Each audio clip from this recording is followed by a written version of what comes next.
Hi guys, I hope आप सब बहुत अच्छे से पढ़ रहे होंगे। एंड आई नो इंग्लिश को ज़्यादा लोग टच नहीं करते हैं, पर अब बस 10 दिन रह गए हैं and you guys we have to start studying. तो हम लास्ट के 10 डेज़ की स्ट्रैटेजी आज डिस्कस करेंगे, जिससे we can score 100 out of 100 in English in just 10 days. So I hope you all are ready. Let's go. Also I would like to say कि अब serious हो जाओ, लास्ट के 10 दिन है। अब भी ऐसा मत सोचो कि इंग्लिश पे ध्यान नहीं देते हैं, बिकॉज ऐसा तो है नहीं। अगर मैथ या फिर कुछ भी BST पढ़ रहे हो तो उसमें से 200 में से मार्क्स लग रहे हैं और 200 में से 200 आएंगे, इसमें से 50 से लग रहे हैं। हर सब्जेक्ट के 100 में से मार्क्स लग रहे हैं ना, तो इंग्लिश भी एटलीस्ट अब तो इंग्लिश को सीरियस ले लो। इसी प्रवचन के साथ लेट्स स्टार्ट। तो यू शुड नो कि इंग्लिश एक ऐसा सब्जेक्ट है जो या तो आपका रिज़ल्ट एकदम ऊपर ले जाएगा या फिर झट से नीचे ले आएगा। लैंग्वेज सब्जेक्ट्स हमेशा से ऐसे सब्जेक्ट्स रहे हैं जो दे कैन मेक और break your result. Let's start with the reading comprehension, जिसको हम सब बिल्कुल ऐसे ट्रीट करते हैं कि बचपन से कर रहे हैं तो क्या ही करना। बट रीडिंग कॉम्प्रिहेंशन बहुत ज़्यादा मार्क्स कैरी करती है and it's equally important, it's actually very important. ठीक है, तो रीडिंग कॉम्प्रिहेंशन को कैसे पढ़ना है? एक तो आई वुड से हम जब अपने प्री बोर्ड्स देते हैं ना, तब हमारे पास इतने सारे पैसेजेस कलेक्ट हो जाते हैं and a lot of times उन पैसेजेस से भी हमारे बोर्ड्स में आ जाते हैं। ठीक है, तो एक तो आई वुड से कि CBSE का सैम्पल पेपर से ऑब्वियसली उसका सल्यूशन देख लेना और क्वेश्चंस देख लेना CBSE सैम्पल पेपर से। पहले खुद सॉल्व करने की कोशिश करना एंड उसके बाद उसके आंसर देख लेना, ताकि यू विल नो एनी डिस्पेरेंसी वही वर्ड होता है ना, कुछ गैप अगर है तो वो आपको पता लग जाएगा। ठीक है, एंड जब हम प्री बोर्ड्स दे रहे होते हैं तब हम इतना ध्यान नहीं देते हैं कि हम क्या सॉल्व करें, क्या लिख रहे हैं। बट अगर if we go home and एक बार बस यही देख लें कि हमने प्री बोर्ड्स के जो वो आए थे उन्हीं को एक बार अच्छे से सॉल्व करके ऑनलाइन या फिर कहीं से आंसर्स निकाल लें, तो हमारा बहुत कॉन्फिडेंस बढ़ जाता है। ठीक है, तो CBSE के वो देख लेना, प्लस आप फैक्चुअल पैसेजेस है, जो भी पैसेजेस हैं ऑनलाइन बहुत सारे अवेलेबल हैं। आई एम श्योर आपने कोई बुक भी ले ही ली होगी, नहीं लिए तो इट्स ओके, ऑनलाइन बहुत सारे अवेलेबल हैं।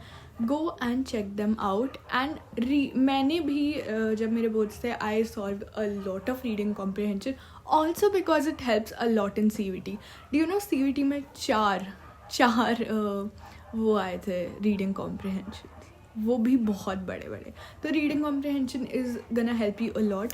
प्लीज़ रीडिंग कॉम्प्रिहेंशन को अच्छे से करके जाना। I would like to discuss about factual passages.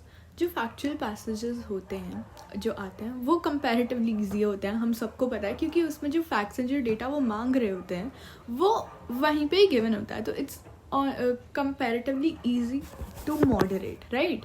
इसमें भी कभी कभी हम ये दिक्कत कर देते हैं कि हम उसको ना देख के खुद से भी मन से कुछ एक्स्ट्रा लिख देते हैं। तो आई वुड से कि you should refrain from that. अगर फैक्चुअल पैसेजेस कर रहे हो आप लोग, तो जो लिखा है वही, मतलब उसी को ही अच्छे से एक्सप्लेन करो, कुछ एक्स्ट्रा ऐड करने की आई वुड से ज़रूरत नहीं है अपने मन से। ठीक है, नहीं मिल रहा है तो फिर से देखो, आंसर पैसेज में से ही मिलेगा, आपको खुद से बना के नहीं लिखना। ऑब्वियसली हमें सब ने बता रखा है पहले क्वेश्चंस पढ़ो फिर पैसेज जाओ। पर्सनली मैं थोड़ा सा पहले पैसेज पढ़ लेती थी, बट उससे ना मेरी स्पीड बहुत कम हो गई। तो आई वुड से कि क्वेश्चंस एक बार देख लो, फिर पैसेज पढ़ो, फिर क्वेश्चंस आपको समझ में आ जाएगा कि ओके ये इसका आंसर है। कुछ मोस्टली आपको डायरेक्ट ही मिल जाएंगे कि यहाँ से इसका क्वेश्चन का ये आंसर था। तो that is it's much more easier approach. और शुरू से ही अपनी स्पीड को ध्यान में रखना। ठीक है, ऐसे बह मत जाना लिखते लिखते। इंग्लिश में आपको अपनी स्पीड पे बहुत ध्यान देना है, बहुत लिखना है और बहुत अच्छे से लिखना है। ऐसे नहीं कि कुछ भी लिखना है, आपको बहुत अच्छी राइटिंग में लिखना है।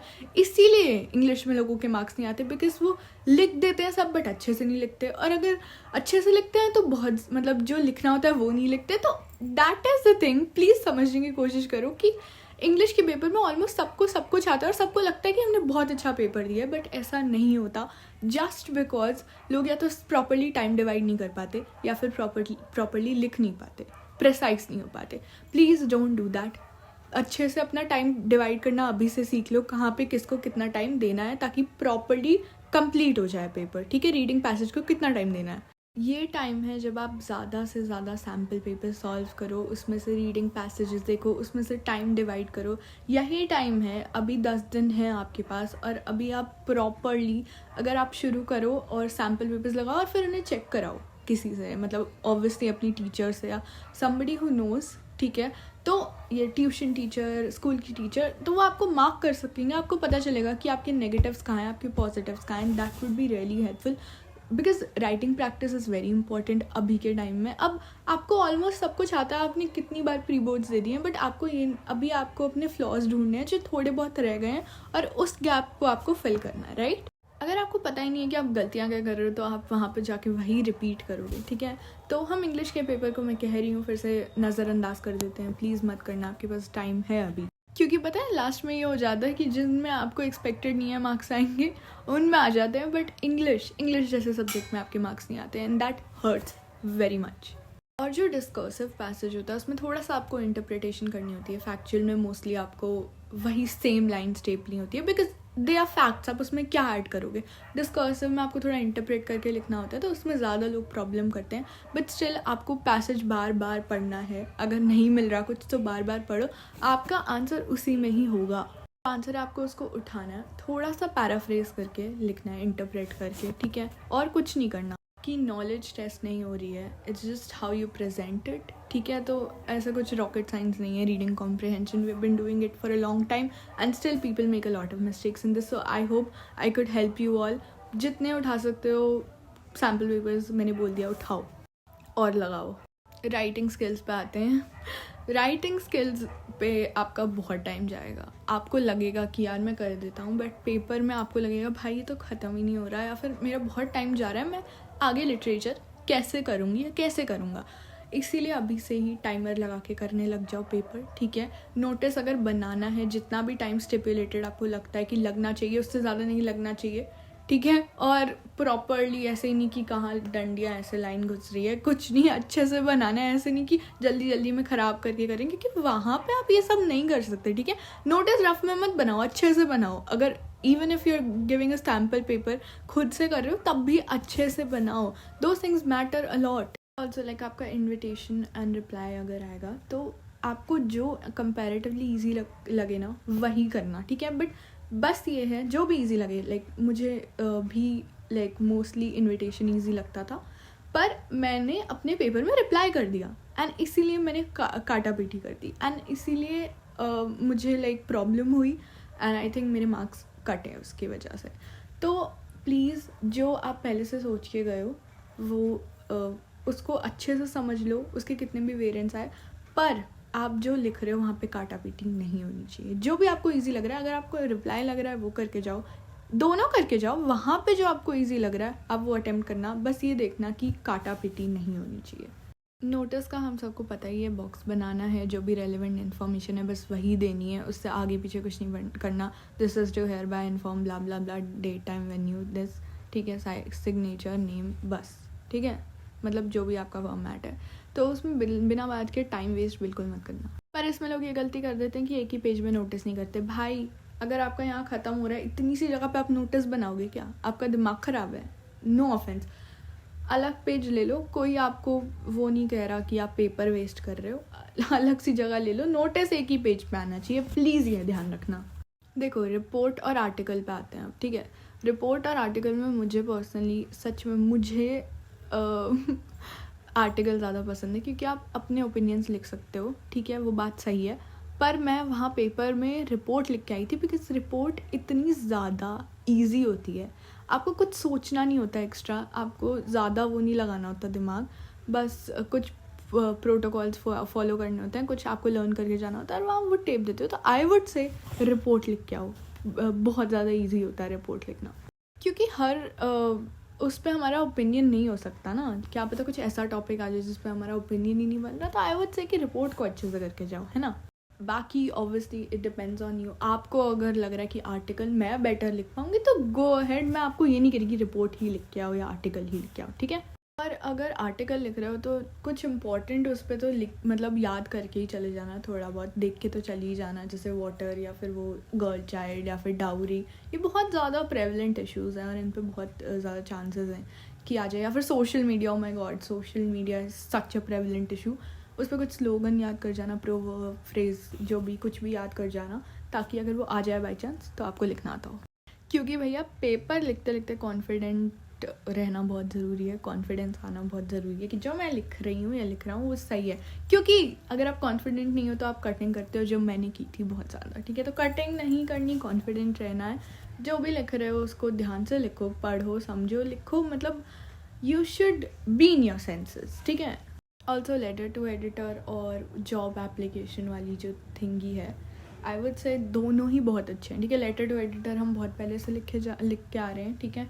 और job application is very easy, अगर आप एक बार फॉर्मेट लर्न कर लो। मैं उससे डरती थी जॉब एप्लीकेशन से कि मैं कैसे वो बनाऊंगी, ये करूँगी।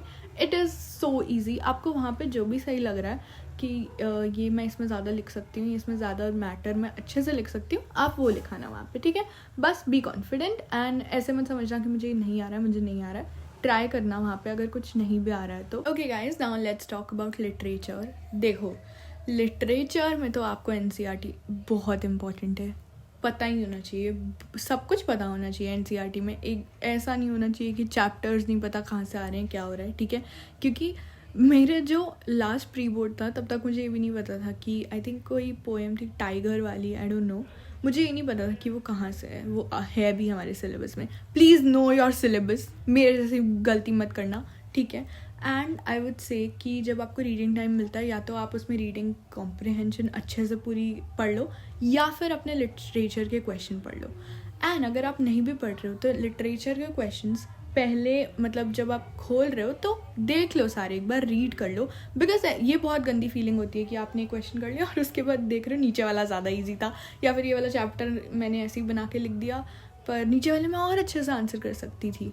तो प्लीज़ डोंट डू दैट। सारे क्वेश्चंस बहुत कम टाइम लगता है यार, वो कर लेना ज़रूर, ठीक है। चैप्टर स्किप कर देते हैं या फिर पोएम्स जो हमें लगता है कि डिफ़िकल्ट होंगी, जैसे पोएट्स एंड पैनकेक्स या फिर इंडिगो, मुझे अच्छा नहीं लगता था तो मैंने सोचा मैं स्किप कर दूँगी, बट नहीं, मैं पढ़ के गई थी। एंड ऐसा होता है कि इन चैप्टर, कभी कभी जो चैप्टर्स हमें डिफ़िकल्ट लगते हैं, सबके लिए सब्जेक्टिव होता है, उनके क्वेश्चंस ईजी आ जाते हैं, और जो हमें लगता है कि तो हमें आते हैं, उनके क्वेश्चंस डिफ़िकल्ट आते हैं। इसलिए पूरा सिलेबस पढ़ना बहुत ज़रूरी है, ठीक है। पूरा सिलेबस पढ़ के जाओ। And I would also say कि 2 मार्कर और 1 मार्कर में इतना टाइम वेस्ट मत करो। एमसीक्यू ऑब्वियसली ज़रूरी होता है, बट 2 मार्कर में 4 से ज़्यादा लाइन लिखने की आपको ज़रूरत नहीं है। क्यों आप उसमें बिल्कुल एलैबोरेट कर रहे हो? I did that and I don't think that is a good idea, because मेरे को लॉन्ग उसमें आंसर करने में टाइम मतलब कम बचा था, एंड दैट्स वाई मैंने लास्ट क्वेश्चन बहुत हड़बड़ी में किया। So I would not recommend that. अगर आप लॉन्ग क्वेश्चंस आंसर कर रहे हो तो प्लीज़ उसमें ऑथर का नाम कहीं ना कहीं मेंशन कर देना, या तो क्वेश्चन में आ जाता है बट आप स्टिल कर देना वहाँ पे ऑथर का नाम मेंशन। और सबसे बड़ी मिस्टेक जो लोग करते हैं, अपने आंसर को डिवाइड नहीं करते हैं, ठीक है। Mostly it's introduction, then we have the content, ठीक है, and then we also have like a closure या फिर कंक्लूजन समथिंग। तो वो थोड़ा सा मतलब नॉट एग्जैक्टली कंक्लूजन, ऐसे नहीं कि इंट्रो में इंट्रो ही देते रहो, बट हाँ मोस्टली ऐसा ही होता है कि 3 पैराग्राफ होने चाहिए, या फिर आप ज़्यादा भी डिवाइड कर सकते हो, 3-4, बट पैराग्राफ्स में होना इज़ सो मच बेटर, क्योंकि मार्क्स कम कटते हैं, ठीक है। फर्स्ट पैराग्राफ हो गया तो उसमें चैप्टर का नाम, ऑथर का नाम और एक ब्रीफ समरी प्रोवाइड कर दो, ठीक है, कि बेसिकली क्या सीन है भाई, क्या है स्टोरी, क्या चल रहा है। फिर सेकंड पैराग्राफ या फिर सेकंड और थर्ड कर रहे हो तो मतलब अगर 4 बना रहे हो तो सेकंड और थर्ड में आप एक बार बता दोगे कि क्वेश्चन में जो पूछा है ना उसका आंसर, ठीक है, वो दे दोगे। अब बिल्कुल ही अगर क्वेश्चन बिल्कुल ही अलग है तो आई वुड से कि इतना पूरा समरी, ब्रीफ समरी ऐसे मत देना, बट हाँ जो रेलिवेंट हो वो सब कुछ बता देना इंट्रो में, फिर क्वेश्चन का आंसर कर देना, ठीक है। लास्ट पैरा में कंक्लूड, बस conclusion. Long answers basically mostly वो होते हैं, क्या कहते हैं, क्रिएटिविटी से, और क्रिएटिव होते हैं, तो उसमें भी आपको कहीं ना कहीं अपनी क्रिएटिविटी दिखानी पड़ेगी, आपको कहीं ना कहीं से लिंक करना पड़ेगा। तो बहुत अच्छे से रेलिवेंट इन्फॉर्मेशन प्रोवाइड करना बाहर से भी और चैप्टर में से भी, ऐसे नहीं कि चैप्टर को आप भूल ही जाओ, आपको अगर पूछा हुआ है कुछ आउट ऑफ बॉक्स, बट कुछ तो कनेक्शन होगी ना जो आपसे पूछा है, तो आप अपनी क्रिएटिविटी दिखा सकते हो, बट डोंट बिल्कुल get distracted from the topic. जैसे आई थिंक मेरे में क्वेश्चन आया था, वो जो चैप्टर था ना जिसमें the kids face was I think not caught in a fire accident, and वो जाता है एंड लंगड़े पैर वाले there's an अंकल, तो उस चैप्टर में वो कहते हैं कि अगर वो अंकल नहीं मरे होते तो आगे की क्या कॉन्वो होती, ऐसा क्वेश्चन था. That was really creative. ठीक है, तो आपको अपने खुद की इमेजिनेशन इसमें वर्क करनी पड़ेगी, but you have to stay relevant to the story. इसमें आपको दिखाना पड़ेगा कि वो बताता है कि वो इनसिक्योर क्यों है, या ऐसी चीज़ें. ऐसे नहीं कि कुछ बिल्कुल ही आउट ऑफ टॉपिक ले आओ, या फिर एकदम से वो अंकल रूड हो जाए. That would not make sense to the story. It has to make sense to the story. फिर मेरे को एक और दिमाग में आ रहा है कि सुब्बू और जो एक और था ना जो वहाँ पे काम करता था, आई थिंक उसी का नाम सुब्बू था, 2 लोग थे, उनमें कॉन्वर्सेशन बताओ कैसी होगी.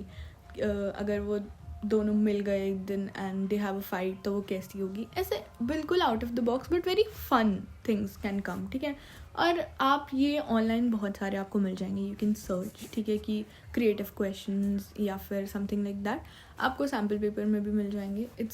इट्स रियली ईजी, बट आपको अटेम्प्ट करने हैं ये, क्योंकि ये आएंगे. ठीक है, अब ये आने लग गए हैं. Basically checking your story telling and your creativity, and वही आपको दिखानी है पूरे उसमें. आई होप आई मेड सेंस. ठीक है, अब लेट्स कंक्लूड. ठीक है, बहुत ज़्यादा बक कर ली. आई वुड से कि रीडिंग कॉम्प्रिहेंशन में बहुत सारी जगह से, हर जगह से कहीं ना कहीं से रीडिंग कॉम्प्रिहेंशन ढूंढ के कर लो. Very important, even important in your CUET, तो उस पर ध्यान दो. प्लस राइटिंग स्किल्स में टाइमर लगा के करना है, बिना टाइमर के नथिंग वर्क्स. ठीक है, क्योंकि वहाँ पे बहुत जल्दी करना है. तो आई वुड से पूरा सैम्पल पेपर ही वैसे तो टाइमर लगा के करो. आपको आइडिया हो जाना चाहिए कि कैसे कहाँ पे मैं कितना टाइम मुझे किस पोर्शन को देना है. लिटरेचर में NCERT को अच्छे से बाय हार्ट कर लो, अंदर ले लो, बिल्कुल घोट के पी जाओ. तो ऑल्सो ऐसा नहीं है कि सारे चैप्टर्स ईजी हैं, आपको सारे चैप्टर्स एकदम से समझ आ जाएंगे. Poets and pancakes is a very confusing chapter. ठीक है, तो आप क्या कर सकते हो, यूट्यूब की हेल्प. और हमेशा obviously YouTube is a life saver, and I would say कि यूट्यूब पे भी you can do like you should select those videos जो आपको पूरी NCERT की रीडिंग दे रहे हैं. They are not skipping anything. अगर आपको एक चैप्टर ले रहे हो और समझ रहे हो तो एक बार अच्छे से एक समझ लो ना, है ना. कोई भी दिक्कत हो तो आप मेरे कमेंट्स में लिख देना. और एक और चीज़, I was a night owl. ठीक है, एंड पेपर होते हैं सुबह, तो that can be a really big issue, because सुबह आपका दिमाग काम नहीं करता, क्योंकि दिमाग को आदत होती है ना. तो अगर 10 दिन है आपके पास, तो try to wake up early in the morning. Try to like get into the rhythm of your body or the cycle, जो आपको आगे के 2 महीने 1 महीने फॉलो करना है, which is very important. Trust me, that's gonna make a lot of difference. तो आ जाओ भाई, मतलब कर लो. अब तो 10 दिन है, और इंग्लिश के बाद बाकी भी बहुत सारी वीडियोज़ आने वाली हैं. Stay tune. Thank you so much for watching this video. I hope आपको बेनिफिट मिला होगा. 10 दिन है भाई. ओके, नो मोर वेस्टिंग टाइम. बाय.